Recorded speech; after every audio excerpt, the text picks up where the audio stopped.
Hello dear students, इस video में हम आपका क्लास 11th का फाइनल एग्जाम 2025 के लिए इंग्लिश का सिलेबस डिस्कस करेंगे।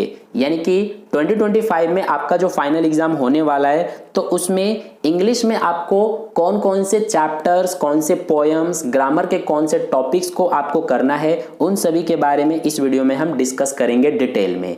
तो चलो शुरू करते हैं। और ये सिलेबस दिल्ली के स्टूडेंट्स के लिए है। तो देखो, सबसे पहले हम बात करते हैं, आपके पास इंग्लिश में टोटल 2 बुक्स होंगी, एक आपका हॉर्नबिल का और दूसरा स्नैपशॉट्स का। तो सबसे पहले हॉर्नबिल में से कौन कौन से चैप्टर्स और पोएम्स आपके फाइनल एग्जाम में आएंगे उसके बारे में डिस्कस कर लेते हैं। तो देखो, सबसे पहले तो आपका लेसन 1 यानी कि फर्स्ट जो चैप्टर है the portrait of a lady, ये आपका फाइनल एग्जाम में आएगा। इसे आपको पढ़ना है अच्छे से। और फर्स्ट पोयम अ फोटोग्राफ, ये भी आएगा। इसके बाद सेकंड चैप्टर जो है we are not afraid to die if we can all be together, ये चैप्टर भी आपका आएगा फाइनल एग्जाम में। एंड लेसन 3 डिस्कवरिंग टर्ट द सागा कंटिन्यूज, ये भी आपका फाइनल टर्म के एग्जाम में आएगा। और second poem the laburnum top, ये भी आपका फाइनल एग्जाम में आएगा। इसके अलावा आगे देखो, third poem the voice of the rain, fourth poem childhood and fourth lesson the adventure. इसके अलावा fifth lesson silk road and fifth poem father to सन।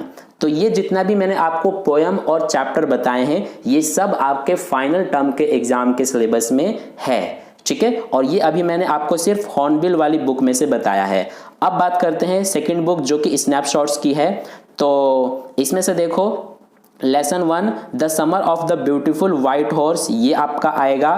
इसके बाद lesson second the address and third lesson mother's day and इसके अलावा fourth lesson birth and fifth lesson the tale of Melon City. तो ये जितना भी मैंने आपको लेसन्स बताए हैं स्नैपशॉट्स की बुक से, ये सब आपके फाइनल टर्म के एग्जाम में पूछे जाएंगे। ठीक है डियर स्टूडेंट्स, सिलेबस को आगे डिस्कस करने से पहले आपके लिए एक इंपॉर्टेंट बात, अगर आपने ये सोच लिया है कि आपको एग्जाम में अच्छे मार्क्स लेकर आने हैं तो इसके लिए आपको एनसीईआरटी के क्वेश्चंस के अलावा एक्स्ट्रा क्वेश्चंस की भी प्रैक्टिस करनी होगी एंड एग्जाम ओरिएंटेड क्वेश्चंस की प्रैक्टिस करनी होगी।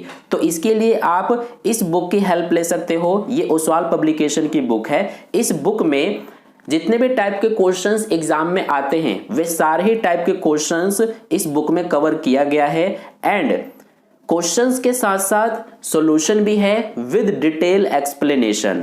तो इस बुक को परचेज करके आप अपने एग्जाम के लिए और अच्छे से प्रिपरेशन कर सकते हो। ठीक है, और इसमें ज्यादा से ज्यादा आपको क्वेश्चंस दिया गया है प्रैक्टिस के लिए। ठीक है, ये क्वेश्चन बैंक है और ये इंग्लिश का है, इंग्लिश कोर का।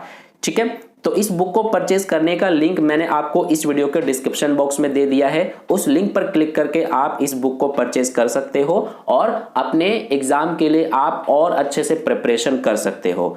अब चलते हैं हम अपने सिलेबस की ओर। अब बात करते हैं रीडिंग स्किल्स की।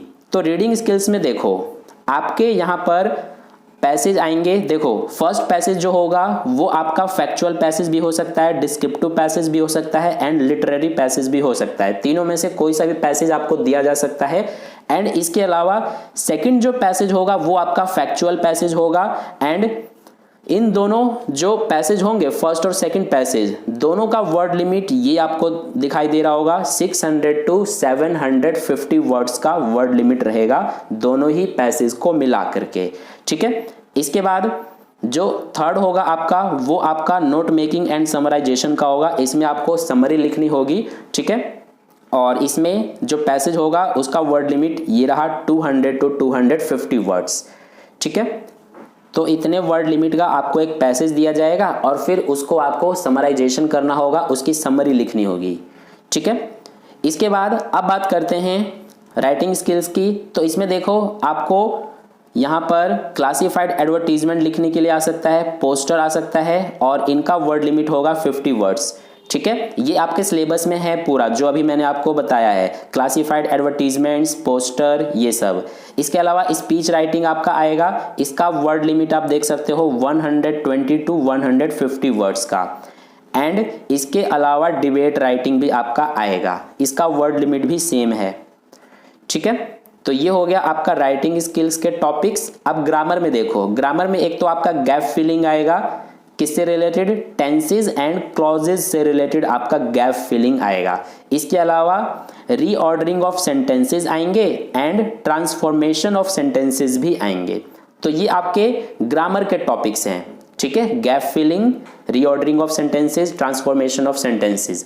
तो यही आपका पूरा सिलेबस है आपके आने वाले जो फाइनल एग्जाम है उसके लिए, ठीक है। तो आई होप आपको सिलेबस अच्छे से समझ में आ गया है कंप्लीटली।